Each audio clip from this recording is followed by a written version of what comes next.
Hello friends, எல்லாத்துக்கும் வணக்கம். நான் உங்கள் டேவிட் அன்பு.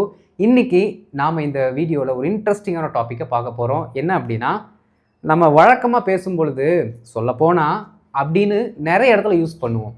அந்த வார்த்தையை எப்படி இங்கிலீஷில் யூஸ் பண்ணணும், அதற்கு என்ன ரூட் வேர்ட் நம்ம வச்சுருக்கோம், என்ன மாதிரி சென்டென்ஸ் ஸ்ட்ரக்சர் வரும் அப்படிங்கிறத இன்றைக்கி கிறிஸ்டல் கிளியராக பார்க்க போகிறோம். ஸோ வீடியோவை ஸ்கிப் பண்ணாமல் பாருங்கள், அப்போ தான் உங்களுக்கு புரியும். அண்ட் இதான் நம்ம சேனலுக்கு நீங்கள் ஃபஸ்ட் டைம் வந்திருக்கீங்கன்னா மறக்காமல் நம்ம சேனலை சப்ஸ்கிரைப் பண்ணிட்டு பெல் பட்டன் கிளிக் பண்ணி வச்சுக்கோங்க. அப்போ தான் நம்ம போகிற வீடியோஸ் உங்களுக்கு தொடர்ந்து வந்து சேரும். நம்ம வீடியோக்குள்ளே போயிடலாம். ஃப்ரெண்ட்ஸ், அடுத்த மாதத்துக்கான பேசிக் டு அட்வான்ஸ் கோர்ஸோட அட்மிஷன் நம்ம ஸ்டார்ட் பண்ணிட்டோம். இதில் ஜாயின் பண்ணணும்னு விருப்பம் இருக்கவங்க இப்போ ஸ்ட்ரீம் ஆகிட்டு இருக்க இந்த நம்பருக்கு நீங்கள் வாட்ஸ்அப் பண்ணுங்கள். நாங்கள் உங்களுக்கு டீட்டெயில்ஸ் சென்ட் பண்ணுறோம்.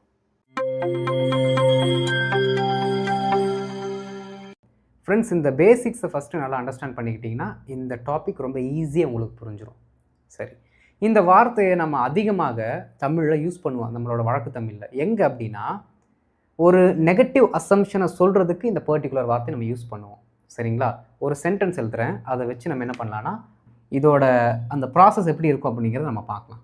பாருங்கள், அவன் அவன் கோபமாக இல்லை. அவன் கோபமாக இல்லை. இந்த வார்த்தை அப்படி இங்கே வந்துடணும். அதான் இங்கே ரூட் வேர்டு. சரிங்களா? அவன் கோபமாக இல்லை. சொல்லப்போனால் அவன் பணிவாக இருந்தான். அவன் பணிவாக இருந்தான். சரிங்களா? இப்படி ஒரு சென்டென்ஸ் இருக்குது. இந்த மாதிரி நம்ம நிறைய டைம் பேசுவோம் தமிழில். சொல்லப்போனால் அது அப்படி இருந்துச்சு, சொல்லப்போனால் நான் இப்படி பண்ணேன் அப்படின்னு நம்ம சொல்லுவோம். நல்லா கவனிக்கணுங்க. அவன் கோபமாக இல்லை. சொல்லப்போனால் அவன் பணிவாக இருந்தான். இங்கே என்ன பண்ணுதுன்னா, ஒரு அசம்ஷனை இந்த சென்டென்ஸ் சொல்லுது. ஓகே, ஒரு யூகம். அந்த யூகம் பார்த்தீங்கன்னா நெகட்டிவில் இருக்குது. சரிங்களா? Negative assumption. அப்போது இந்த நெகட்டிவ் அசம்ஷனை கிளாரிஃபை பண்ணுறதுக்காக நாம் இன்னொரு சென்டென்ஸை போடுறோம். சரிங்களா? இந்த நெகட்டிவ் மீனிங் கொடுக்கக்கூடிய சென்டென்ஸை நாம் கிளாரிஃபை பண்ணுறதுக்காக, இல்லாட்டி இதற்கு ஆப்போசிட்டில் இருக்க மீனிங்கை கொடுக்குற மாதிரி என்ன பண்ணுறோம், பின்னாடி ஒரு சென்டென்ஸை நம்ம மேக் பண்ணுறோம். அப்போ இந்த மாதிரி இந்த பர்டிகுலர் கிளாஸ், இது ஒரு முழு வாக்கியம். அப்போ இந்த பர்டிகுலர் கிளாஸை நாம் ஒன்று கிளாரிஃபை பண்ணுறதுக்கு இன்னொரு சென்டென்ஸ் போடுறோம், இல்லாட்டி அதற்கு ஆப்போசிட்டில் இருக்க கான்ட்ராஸ்டாக இருக்கக்கூடிய ஒரு அர்த்தத்தில் வரக்கூடிய ஒரு சென்டென்ஸ் அங்கே போடுறோம். அப்போ என்னென்னா, இங்கே ஒரு மெயின் கிளாஸ் வருங்க, ஒரு எம்சி, இடையில ஒரு ரூட் வேர்ட் நம்ம போட போகிறோம். இப்போது அதற்கடுத்து வரக்கூடிய சென்டென்ஸ் எப்படி இருக்குன்னா, ஒன்று கிளாரிஃபையிங், எப்படி கிளாரிஃபையிங் கிளாஸாக இருக்கும், இல்லாட்டி கான்ட்ராஸ்டிங். ஓகே, கான்ட்ராஸ்டிங் கிளாஸாக இருக்கும். ஓகேங்களா? எப்படி வந்தாலும் ஒரே அர்த்தம் தான். அந்த பர்டிகுலர் சென்டென்ஸ் கிளாரிஃபையும் பண்ணும், கான்ட்ராஸ்ட்டும் பண்ணும். சரிங்களா? அவர் கோபமாக இல்லைன்னு என்ன பண்ணுறாரு, ஒரு அசம்ஷனை வச்சுருக்காங்க. கோபமாக இல்லை, இல்லைனால நெகட்டிவ் தான். அப்போ இங்கே இருக்கிற அசம்ஷனை இது என்ன பண்ணுது, ஃபஸ்ட்டு கிளாரிஃபை பண்ணுது. பணிவாக இருந்தான்னு சொல்லி ஒரு ஐடியாவை கொடுத்து இதை வந்து என்ன பண்ணிடுச்சு, கிளாரிஃபை பண்ணி விட்டுருச்சு. இன்னொன்று, இந்த பர்டிகுலர் மீனிங்க்கு கான்ட்ராஸ்டாக இருக்கக்கூடிய ஒரு மீனிங்கை கொடுத்து ஒரு சென்டென்ஸை மேக் பண்ணுது. இதுதான் பார்த்தீங்கன்னா கிளாரிஃபையிங் அண்ட் கான்ட்ராஸ்டிங். புரியுதுங்களா? இதை மட்டும் நீங்கள் கொஞ்சம் பேசிக்காக தெரிஞ்சு வச்சுக்கோங்க. சொல்லப்போனால் இந்த ரெண்டுத்துக்குமே காமனாக நாம் வச்சுருக்க பேர் மெயின் கிளாஸ். அவ்வளோதான்.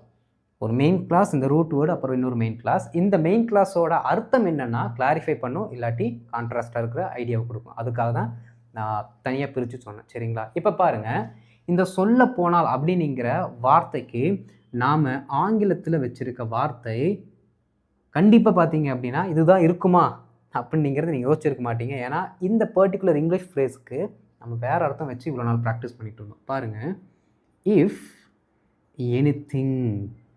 ஓகே, பாருங்கள், இஃப் எனிதிங். இவ்வளோ நாள் நம்ம இஃப் எனிதிங் அப்படிங்கிற வார்த்தைக்கு என்ன அர்த்தம் தெரியுமா வச்சுருப்போம், ஏதாவது இருந்தால். ஏன்னா எனிதிங்னா ஏதாவது, இஃப்னா இருந்தால், ஏதாவது இருந்தால் அப்படின்னு தான் நம்ம நினச்சிட்டு இருந்திருப்போம். கிடையாது. என்ன அர்த்தம், இஃப் எனிதிங் அப்படின்னா சொல்ல போனால்.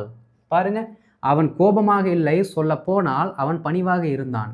Okay, he was not angry. He was not angry. If anything, he was too polite. He was too polite. புரியுதுங்களா? அப்போ இப்படி தான் பார்த்தீங்கன்னா இந்த பர்டிகுலர் சென்டென்ஸை நீங்கள் மேக் பண்ணணும். ஈஸி தானே ஃப்ரெண்ட்ஸ்?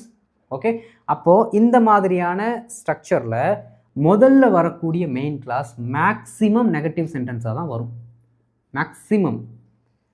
ரொம்ப அதிகம். ஏன் அப்படின்னா இங்கே ஒரு நெகட்டிவ் சென்டென்ஸ் கொடுத்தா தான் அதை நம்ம கிளாரிஃபை பண்ண முடியும். சொல்ல போனால் அப்படிங்கிற வார்த்தையை சொல்லி நம்ம என்ன பண்ண முடியும், கிளாரிஃபை பண்ண முடியும். அப்போ மேக்ஸிமம் ஃபஸ்ட்டு மெயின் கிளாஸ் நெகட்டிவ்லையும் அதற்கடுத்து வரக்கூடிய அந்த பர்டிகுலர் சென்டென்ஸ் பாசிட்டிவாகவும் இருக்கலாம், நெகட்டிவாகவும் இருக்கலாம். ஏன்னா அது கிளாரிஃபை தான் பண்ண போகுது. ஸோ இதுதான் பார்த்தீங்கன்னா இதோட ஸ்ட்ரக்சர். ஓகே, ஒரு main clause, root word if anything அப்படிங்கிற வார்த்தை வரணும், அதற்கடுத்து அந்த பர்டிகுலர் கிளாஸ். இதை போட்டு நம்ம என்ன பண்ணலாம், சென்டென்ஸை ஈஸியாக மேக் பண்ணிடலாம். சரிங்களா? இப்போ ஒரு சில எக்ஸாம்பிள்ஸ் பார்க்கலாம். பார்க்கும்போது நமக்கு சூப்பராக புரியும். ஃப்ரெண்ட்ஸ், இப்போ ஒரு சில எக்ஸாம்பிள்ஸ் பார்க்கலாம். நான் ஆன்சர்ஸ் எழுதுறதுக்கு முன்னாடி நீங்கள் கொஞ்சம் ட்ரை பண்ணுங்கள். ஏன்னா இருக்க சென்டென்ஸ் எல்லாமே கொஞ்சம் புதுசு மாதிரி தான் இருக்கும். சரிங்களா? அப்போ நான் ஆன்சர்ஸ் எழுதுறதுக்கு முன்னாடி நீங்கள் ட்ரை பண்ணி எழுதி வைங்க உங்கள் நோட்டில். நம்ம ஒவ்வொரு ஆன்சர்ஸ் முடிக்கும் பொழுது செக் பண்ணிகிட்டே வாங்க. சரிங்களா ஃப்ரெண்ட்ஸ்? தயவு செய்து எப்பயுமே நான் ஒர்க் அவுட் பண்ணும்பொழுது எனக்கு முன்னாடி நீங்கள் ஆன்சர்ஸை முடிச்சிருங்க. சரிங்களா? ரைட், பாருங்கள். ஃபஸ்ட்டு ஒரு மெயின் கிளாஸ், அதுக்கப்புறம் நம்மளோட ரூட் வேர்டு, அப்புறம் இன்னொரு மெயின் கிளாஸ். விமர்சனத்தால் அவள் வருத்தப்படவில்லை. சொல்லப்போனால் அது அவளை இன்னும் கடுமையாக உழைக்க தூண்டியது. எப்படியாமா? இதால் அவள் ரொம்ப வருத்தமெல்லாம் படலை. அடுத்து பாருங்கள், கிளாரிஃபை பண்ணுது, ஒரு கான்ட்ராஸ்டான ஐடியா கொடுக்க பாருங்க. வருத்தப்படலை, இன்னும் என்ன பண்ணுதாம்மா, உழைக்க தூண்டியது. சொல்ல போனால் அது இன்னும் அவளை உழைக்க தூண்டியது. இந்த மாதிரி நம்ம பேசுவோம். சரிங்களா? பாருங்கள், விமர்சனத்தால் அவள் வருத்தப்படவில்லை. எப்படி எழுதலாம்? விமர்சனம் அப்படின்னா கிரிட்டிசிசம், வருத்தப்படுதல் அப்படின்னா அப்செட் ஆகிறது. சரிங்களா? வருத்தப்படவில்லைன்னு இருக்கு, அப்போ past. Okay, she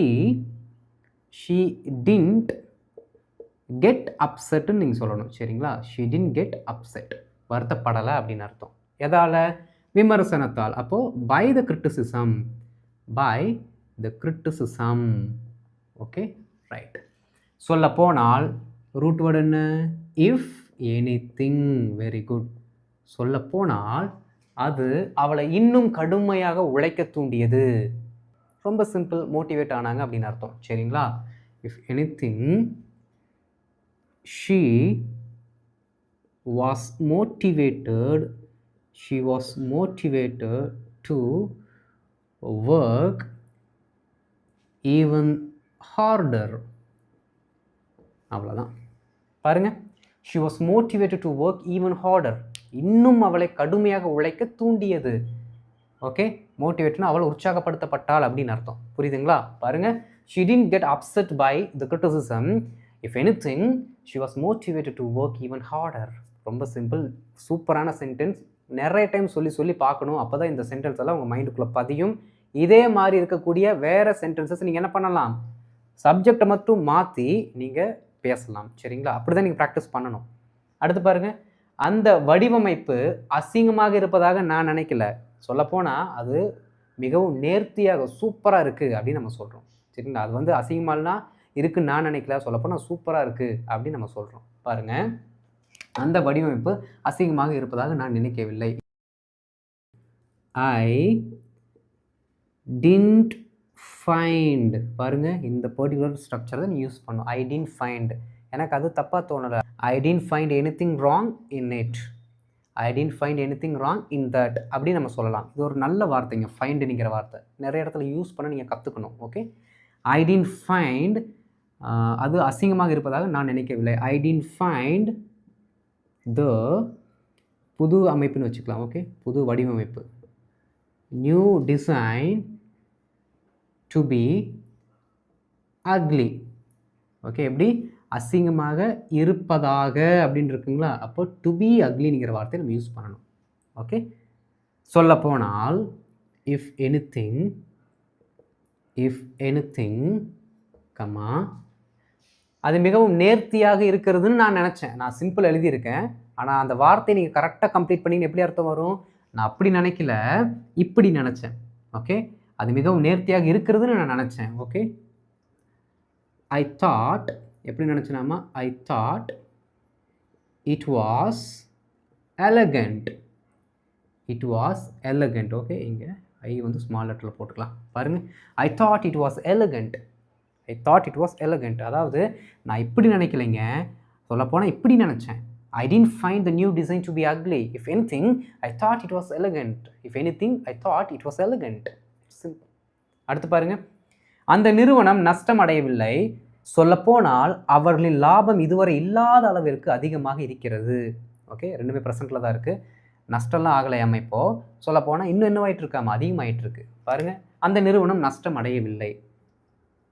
that company okay that company is not isn't okay that company isn't losing money okay losing money if anything அவர்களின் லாபம் இதுவரை இல்லாத அளவிற்கு அதிகமாக இருக்கிறது. அவர்களின் லாபம் okay their profits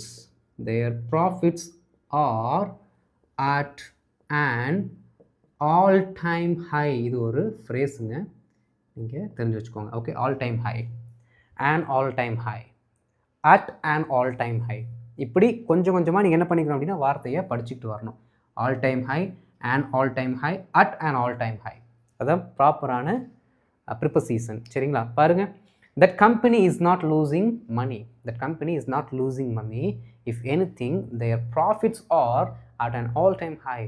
their profits are at an all time high. புது புது சென்டென்சஸாக இருக்குது. தயவு செய்து என்ன பண்ணுங்கள், நோட் பண்ணி வச்சுக்கோங்க. எனது பக்கத்து வீட்டுக்காரர்கள் சத்தம் போடுபவர்கள் இல்லை.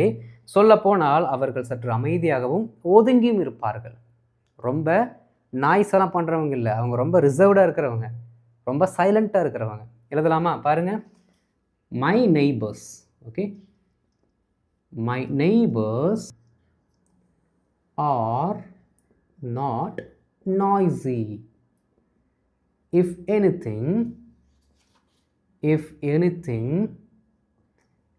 they are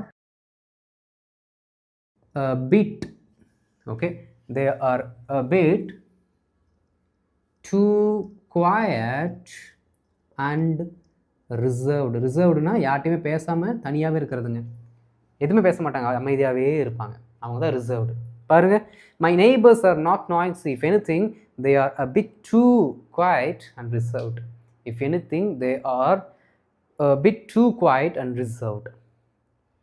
அந்த ரெண்டாவது சென்டென்ஸ் எல்லாமே கொஞ்சம் புதுசாக தான் நான் உங்களுக்காக எழுதியிருக்கேன். நீங்கள் அதை என்ன பண்ணுங்கள், நோட் பண்ணி வச்சு திரும்ப சொல்லி பாருங்கள். ஓகே, புரிஞ்சுதுங்களா இதோட கான்செப்ட் என்ன அப்படின்ட்டு? இன்னும் ஒரு சில எக்ஸாம்பிள்ஸ் நம்ம சின்னதாக என்ன பண்ணலாம்னா சின்ன சென்டென்ஸ் தான் இன்னும் ஒரு சில எக்ஸாம்பிள்ஸ் பார்க்கலாம்.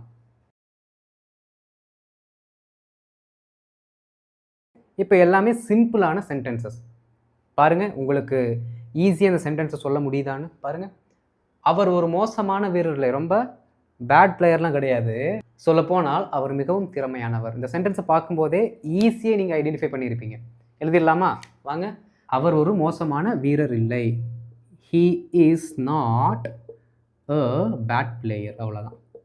Okay, he is not a bad player. if anything he is very talented. he is very talented. அவ்வளோதான். he is not a bad player. if anything he is very talented. he is not a bad player. if anything he is very talented. Okay, உணவு மிகவும் சூடாக இல்லை. சொல்லப்போனால் அது சற்று குளிர்ச்சியாக இருக்கிறது.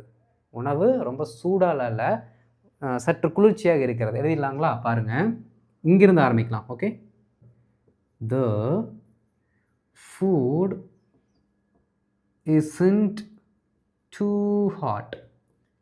ஓகே, ரொம்ப சூடாலாம் இல்லை, சாப்பாடு ரொம்ப சூடாலாம் இல்லை. சொல்லப்போனால் இஃப் எனிதிங் ஓகே அது சற்று குளிர்ச்சியாக இருக்கிறது. It's a little cold. பாருங்கள், இட்ஸ் அப்படின்னா it is, isn't, is not சேர்த்து எழுதியிருக்கேன். சரிங்களா? The food is not too hot. If anything it's a little cold. If anything it's a little cold. கொஞ்சம் குளிர்ச்சியாக இருக்கிறது. அப்போ ரொம்ப, அதாவது சாப்பாடு கொஞ்சம் குளிர்ச்சியாக இருக்கிறது அப்படிங்கிற சொல்கிறதுக்கு நீங்கள் எந்த சென்டென்ஸ் யூஸ் பண்ணணும்? இந்த சென்டென்ஸ் யூஸ் பண்ணணும். சாப்பாடு ரொம்ப சூடாக இல்லை அப்படின்னு சொல்கிறதுக்கு எந்த சென்டென்ஸ் யூஸ் பண்ணணும்? இந்த சென்டென்ஸ் யூஸ் பண்ணணும். ஓகே, இது நம்ம சேர்த்து படிக்கும் பொழுது புது சென்டென்ஸாக இருக்க மாதிரி இருக்கும். ஆனால் உங்களோட எவ்ரிடே கம்யூனிகேஷனுக்கு யூஸ் பண்ணும் பொழுது இந்த சென்டென்ஸையும் தனிச்சு யூஸ் பண்ணக்கூடிய நிலைமை வரும், இதையும் தனிச்சு யூஸ் பண்ணக்கூடிய நிலைமை வரும். புரியுதுங்களா? அப்போ எல்லாத்தையுமே தெரிஞ்சு வச்சுக்கோங்க. இந்த பணி மன அழுத்தத்தை கொடுப்பதில்லை, சொல்லப்போனால் மிகுந்த நிம்மதியை கொடுக்கிறது. ஓகே, இங்கிருந்து ஆரம்பிக்கலாம், அப்போ தான் இடம் பத்தும். சரிங்களா? திஸ் ஜாப் isn't எல்லாமே ப்ரெசென்ட்டில் தான் எழுதியிருக்கு. சரிங்களா? This job isn't stressful. Okay, அழுத்தத்தை கொடுப்பதில்லை. Okay, this job is not stressful. If anything comma மிகுந்த நிம்மதியை கொடுக்கிறது. Okay, it's quite relaxing. நல்லா கவனிக்கணும் நண்பர்களே, இந்த பர்டிகுலர் வார்த்தையை நான் முன்னாடி ஸ்லைடில் உங்களுக்கு சொல்லி கொடுத்துருப்பேன். ஓகே, QUIETன்னு போட்டிருப்பேன். அப்படின்னா அமைதின்னு அர்த்தம். எப்படி? அந்த ஸ்பெல்லிங் ஈட்டின்னு வந்தால் அமைதி, டீன்னு வந்துருச்சு அப்படின்னா முழுமையான, புரியுதுங்களா, ஹோல் அப்படிங்கிற அர்த்தத்தை கொடுக்கும்.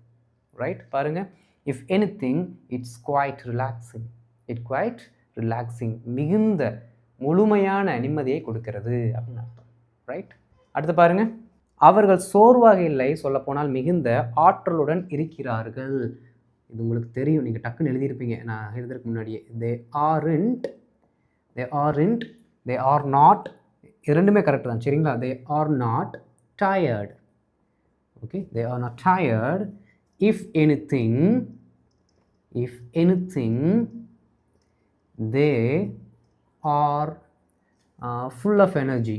ஆற்றலுடன் இருக்கிறார்கள் இப்படி நீங்கள் எழுதுங்க. Okay, they are full of beans, they are full of energy. Full of பீன்ஸ்ங்கிறது ஒரு இடியம், நீங்கள் அதை கூட யூஸ் பண்ணிக்கலாம். பாருங்கள், they are not tired if anything they are full of energy. They are not tired if anything they are full of energy. ரொம்ப ரொம்ப simple friends. அப்போது இதுக்கப்புறம் நீங்கள் இந்த பர்டிகுலர் வார்த்தையை உங்களோட எவ்ரிடே கம்யூனிகேஷனில் ஆட் பண்ணுங்கள். அதாவது இஃபோட அந்த வேரியேஷன்ஸ் எக்கச்சக்கமாக இருக்குது.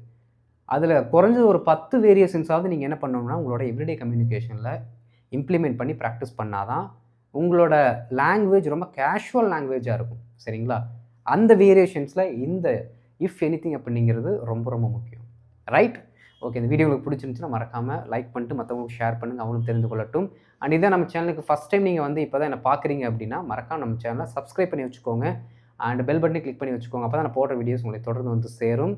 அண்ட் அடுத்த வீடியோ உங்களை பார்க்குற வரைக்கும் இதை கொஞ்சம் நல்லா ப்ராக்டிஸ் பண்ணுங்கள். சரிங்களா? அண்டு நம்மளோட அந்த 31 டே ஸ்போக்கன் இங்கிலீஷ் கோர்ஸை எல்லோரும் ப்ராக்டிஸ் பண்ணிட்டு இருப்பீங்கன்னு நினைக்கிறேன். 3 நாள் தொடர்ந்து போட்டதுனால இன்றைக்கி ஒரு நாள் கேப், நாளைக்கு மறுபடியும் கிளாஸ் ஸ்டார்ட் ஆயிரும். சரிங்களா? இப்போது இந்த பர்டிகுலர் டாப்பிக்கோட ஹோம்ஒர்க் பார்த்தீங்கன்னா ப்ளே ஆகும், அதுக்கடுத்து ஆன்சரும் வரும். ஃபஸ்ட்டு ஹோம்ஒர்க்கை எழுதுங்க, எழுதிட்டு அதுக்கப்புறம் ஆன்சர்ஸ் கூட செக் பண்ணுங்கள். சரிங்களா? அடுத்த வீடியோவில் பார்க்கலாம். தேங்க்யூ.